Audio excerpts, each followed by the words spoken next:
میرے عزیز دوستوں اور بزرگوں، یہی تمہاری بربادی کی داستان نہیں ہے۔ آج راجستھان میں قریب 10% مسلمانوں کی آبادی ہے، اور جب میں نے آج سے 6 مہینے پہلے جے پور کو آ کر پریس کانفرنس میں مکھیہ منتری اشوک گہلوٹ کے اس پر تنقید کی تھی کہ انہوں نے اقلیتوں کے لیے، مائنورٹیز کے لیے خالی 98 کروڑ دیے، کیسے دیے، کتنا کم کیوں دیے، تو اشوک گہلوٹ کو تھوڑی شرمندگی ہوئی شاید۔ انہوں نے بجٹ کو بڑھا کر 480 کروڑ روپے کیا۔ اب آپ سنیے، ہمارے ایک پریس کانفرنس پر مکھیہ منتری بے چین ہو گئے۔ اب آپ بتا رہے ہیں کہ جس پردیش سے تلنگانہ سے ہم آتے ہیں وہاں پر بھی مسلمان قریب 11-12% ہیں، 45 لاکھ ہیں۔ آپ کو معلوم وہاں پر اقلیتی وزارت کا، منسٹری آف مائنورٹیز کا بجٹ کتنا ہے؟ یہاں پر آپ قریب 70-80 لاکھ کے درمیان میں ہیں، بجٹ ہوا 480 کروڑ، اور جس پردیش سے میں آتا ہوں وہاں پر بجٹ ہے 1728 کروڑ روپے۔ نہیں، تالیاں نہیں مارنا، ووٹ ڈالتے وقت سوچو اس بات کو۔ 1728 کروڑ روپے تلنگانہ کا بجٹ ہے۔ مجلس کے صرف 7 MLA ہیں، کوئی منتری نہیں ہے، مگر مجلس کی موجودگی وہاں کی حکومت کو مجبور کرتی ہے کہ اقلیتوں سے اور مسلمانوں سے جو وعدہ کیا اس کو پورا کرنا پڑتا ہے۔ راجستھان میں آپ کی تعداد زیادہ ہے، مگر آپ کے پاس سیاسی طاقت نہیں ہے، آپ کے پاس نیتا نہیں ہے، آپ متحد نہیں ہیں، آپ خانوں میں بٹے ہوئے ہیں۔ تو اسی لیے یہاں کی سرکار کہتی ہے کہ ان کو کیسا بھی کرو، یہ پھرا کر ہم کو ہی ووٹ ڈالیں گے۔ ایک کانگریس کے نیتا نے مجھ سے کہا تھا کہ اویسی، تم سارے بھارت میں پھرتے ہو مگر مسلمان تو ہم کو ہی ووٹ ڈالے گا، تمہاری سبھاؤں میں آئے گا، خوش ہوگا، مگر پھرا کے ہم کو ووٹ ڈالے گا۔ میں نے کہا کہ جب میں نے شروع کام کیا ہے تو انشاءاللہ تعالی، شاید اگر میری زندگی میں نہ ہو تو میری موت کے بعد تمہارا آفس خالی رہے گا، ویرانی کی نشان بن جائے گا انشاءاللہ تعالی، کیونکہ تمہارے الفاظ اس غرور کو بیان کرتے ہیں کہ تم سمجھتے ہو کہ مسلمانوں کے پاس کوئی الٹرنیٹو نہیں ہے، مسلمانوں کے پاس کوئی دوسرا راستہ نہیں ہے۔ دوسرا راستہ مجلس کا میں تمہارے سامنے پیش کر رہا ہوں۔ آؤ نوجوانوں، آؤ بزرگوں، آؤ میری ماں اور بہنوں، مجلس کو مضبوط کرو تو آپ کی اہمیت بڑھے گی، آپ کے ووٹ کی اہمیت بڑھے گی۔ آپ بتائیے کہ 480 کروڑ یہاں پر دیے جاتے اور بمشکل اس میں سے بھی آدھے پیسے نہیں خرچ ہوں گے۔ تلنگانہ میں 1728 کروڑ روپے مائنورٹیز کا بجٹ ہے، اور پھر اشوک گہلوٹ نے اعلان کیا، میں دیکھ رہا تھا بجٹ کے ڈاکیومنٹ کو، کیا کہا انہوں نے اس سال کے بجٹ میں کہ میں 3 مائنورٹیز ریزیڈینشل سکولز بچوں کے لیے بناؤں گا، 6 ریزیڈینشل سکولز بچے اور بچیوں کے لیے بناؤں گا، 6 مائنورٹی بچیوں کے ہاسٹل بناؤں گا، اور 8 گرلز اینڈ بوائز کے ہاسٹل بناؤں گا 125 کروڑ روپے کے۔ اب یہاں سے کوئی کانگریسی میری بات سنے گا تو بولے گا اویسی تم نے کیا کیا تلنگانہ میں؟ میں تلنگانہ کا مکھیہ منتری نہیں ہوں، یاد رکھو، نہ میں میرا کوئی MLA منتری ہے۔ تلنگانہ میں مجلس نے کیا کیا؟ مجلس نے وہاں کی سرکار کو مجبور کیا، اور وہاں پر 204 ریزیڈینشل سکول ہم نے قائم کیے۔ گورنمنٹ کے 204 ریزیڈینشل سکول میں 60,000 مسلم بچے اور بچیاں 6ٹھی جماعت سے 12ویں جماعت تک فری میں پڑھتی ہے۔ کھانا سرکار کا، کپڑا سرکار کا، بچیوں کا علیحدہ سکول، اسی میں علیحدہ ہاسٹل، بچوں کا علیحدہ سکول اور علیحدہ ہاسٹل۔ اس کو بولتے ہیں سیاسی طاقت، اس کو بولتے ہیں اتحاد۔ آپ بھی کر سکتے ہیں، یہ میرے پاس کوئی جادو کی چھڑی نہیں ہے۔ جادوگر تو یہ لوگ ہیں جو جادو کر کے آپ کا ووٹ حاصل کر لیتے ہیں، مگر آپ کو بیان کر رہا ہوں۔ بتائیے، آج آپ بجٹ میں کہتے ہیں ہم نے کر دکھایا۔ کیا کہہ رہے ہیں کہ 3 ریزیڈینشل سکول بچوں کے بنائیں گے۔ تلنگانہ میں 204 ہیں، مجلس کے صرف 7 MLA ہیں۔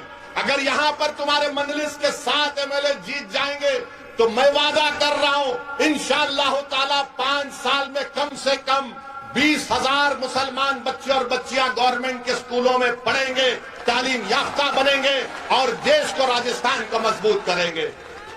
مگر یہاں پر مکھیہ منتری کانگریس کے بڑا بڑا اعلان کر رہے کہ میں ایسا کیا۔ اچھا، ان سے یہ پوچھنا چاہتے ہیں ہم، پچھلے سال آپ نے اعلان کیا تھا، پچھلے سال کے بجٹ میں سچن پائلٹ یہاں کے آپ کے MLA ہیں اور گہلوٹ صاحب مکھیہ منتری ہیں، آپ نے کہا تھا کہ 7 ریزیڈنشل سکول بنائے جائیں گے، چورو، سوائی میں، سوائی مادھوپور میں، ناگور میں، الور میں، جیسلمیر میں 180 کروڑ کی لاگت سے۔ ارے وہ زمین دکھا دو مجھے جہاں پر کام شروع ہونے والا ہے، وہ زمین دکھا دو مجھے جہاں پر کام تم شروع کرنے والے تھے۔ کتنا جھوٹ بولو گے مسلمانوں کو، کتنا جھوٹ بولو گے مسلمانوں کو۔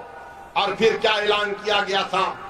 اعلان یہ بھی کیا گیا تھا کہ 3 بچیوں کے ہاسٹل بنائے جائیں گے گنگا نگر میں، بھلوارہ میں، اجمیر میں، بچوں کے لیے ناگور میں، سوائی مادھوپور میں، بھرتپور میں، الور میں 20 کروڑ سے بنائے جائیں۔ کہاں بنا رہے ہو؟ زمین بتا دو ہم کو، بتاؤ کہاں پر ہے؟ مدرسوں میں 500 مدرسوں میں سمارٹ کلاس روم بنایا جائے گا، کہاں بنایا آپ نے؟ میرے عزیز دوستوں اور بزرگوں، اسی لیے ہم آپ سے کہہ رہے ہیں کہ مجلس کو مضبوط کریے۔ مجلس اتحاد المسلمین آپ کی جماعت ہے، اگر آپ مجلس کو مضبوط نہیں کریں گے تو یاد رکھیے آپ کا اسی طرح ایکسپلائٹیشن ہوگا، اسی طرح آپ کا استحصال کیا جائے گا۔ اس استحصال سے بچیے۔ یقیناً بی جے پی کو ہرانا، کون نہیں چاہتا کہ بی جے پی کو ہرائے؟ ہرائیے یقیناً بی جے پی کو، ہم بھی ساتھ ہیں۔ کیا تلنگانہ میں 2014 کا پارلیمنٹ الیکشن، 2019-18 کا اسمبلی کا الیکشن ہوا، کیا ہم نے بی جے پی کو وہاں پر نہیں روکا؟ کیسے روکا ہم نے تلنگانہ میں بی جے پی کو؟ 2014 کے اسمبلی کے الیکشن میں روکا، ویدھان سبھا کے 2018 میں روکا اور انشاءاللہ 2023 میں بھی روکیں گے۔ مگر روکتے کیسا ہمیں سنو آپ، کیسا روکتے ہیں؟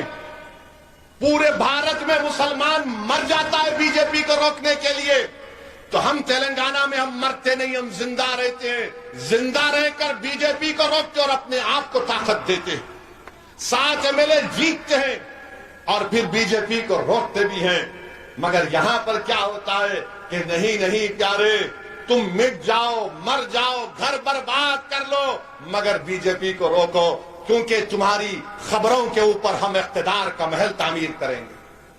یہی تو ہو رہا ہے نا، ہمارے خوابوں کو چکنا چور کر کے کانگریس اپنے اقتدار کا محل تعمیر کرتی ہے، ہمارے بچوں کے مستقبل کو برباد کر کے اقتدار پر آتے ہیں، ہمارے بچوں کو جیل میں ڈال کر مکھیہ منتری اور وزیر بن جاتے ہیں، مسلم علاقوں کو پسماندہ رکھ کر اپنے اقتدار کی محلوں کو چمکایا جاتا ہے۔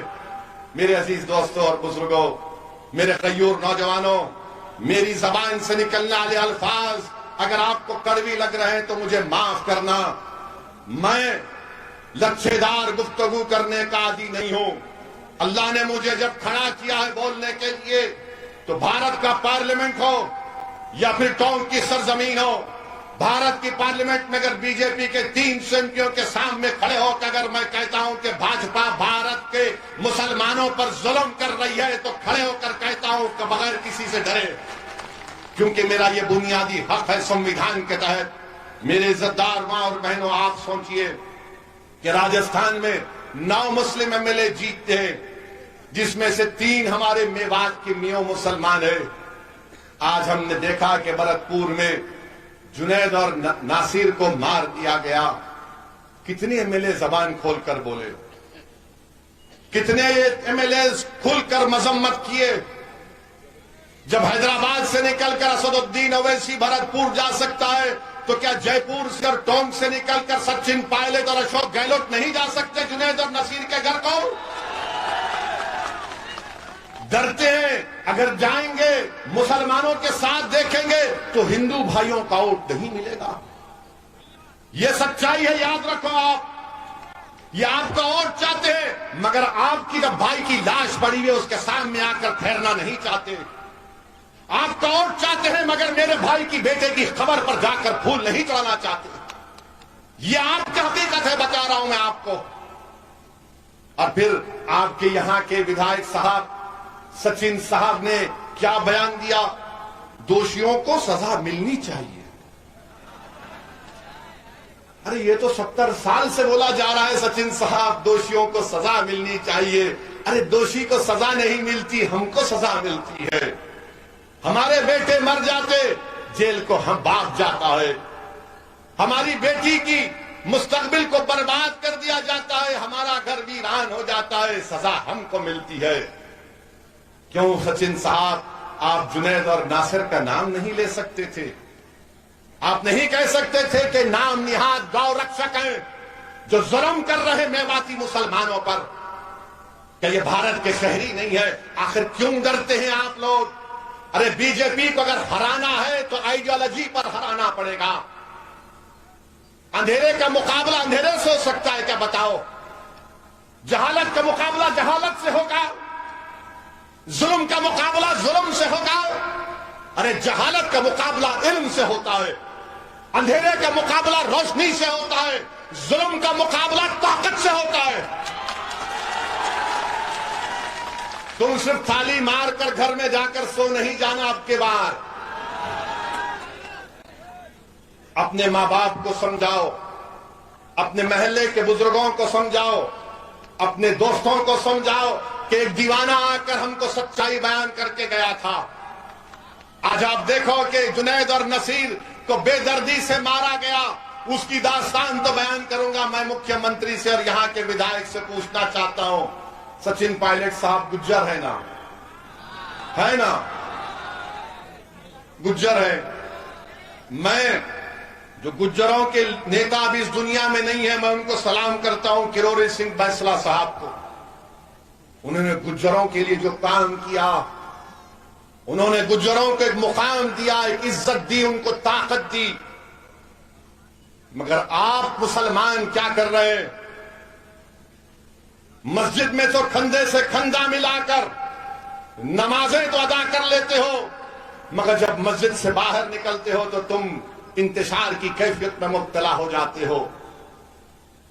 جو حی علی الصلاۃ حی علی الفلاح کی صدائیں سن کر اپنے سروں کو اللہ کی بارگاہ میں جھکاتے ہو, پیشانیوں کو جھکاتے ہو, درود و سلام کے نذرانے رحمت اللہ علیہ صلی اللہ علیہ وسلم پر بھیجتے ہو, اور جب باہر نکلتے ہو تو پھر تم انتشار کا شکار کیوں ہوتے ہو؟ بتاؤ مجھے تم کیوں انتشار کا شکار ہو جاتے ہو؟ کیا تمہاری دعاؤں میں طاقت نہیں رہی؟ ارے تمہاری دعاؤں میں طاقت ہے. تم دعا کرو اور میدان میں نکل کر ان دعاؤں کو آزماؤ تو صحیح کبھی کہ یا اللہ میں نے تیرے سامنے میری مصیبت کو بیان کیا, اب میں جنید اور نصیر کے حق کے لیے لڑوں گا, پروردگار میری مدد تو فرما. تم نکلو گے نہیں تو مدد کیسے آئے گی؟ اگر تم سمجھو گے کہ صرف دعاؤں سے کام ہو جائے گا, نہیں. اگر دعاؤں سے کام ہوتا تو رحمت اللہ علیہ صلی اللہ علیہ وسلم احد کے میدان میں اپنے دندان مبارک کو شہید نہیں کراتے. میرے عزیز دوستوں اور بزرگوں, اگر دعاؤں سے کام ہوتا تو امام حسین ایک ظالم کے سامنے اپنی گردن کو نہیں کٹاتے, بلکہ اپنی پوری آل کو قربان کر دیا حق کی سربلندی کے لیے. امام حسین, لاکھوں سلام امام حسین پر. بتاؤ پھر تم آپ اور ہم کیا کر رہے ہیں؟ سوچو میرے عزیز دوستوں, بزرگوں, میرے غیور نوجوانوں.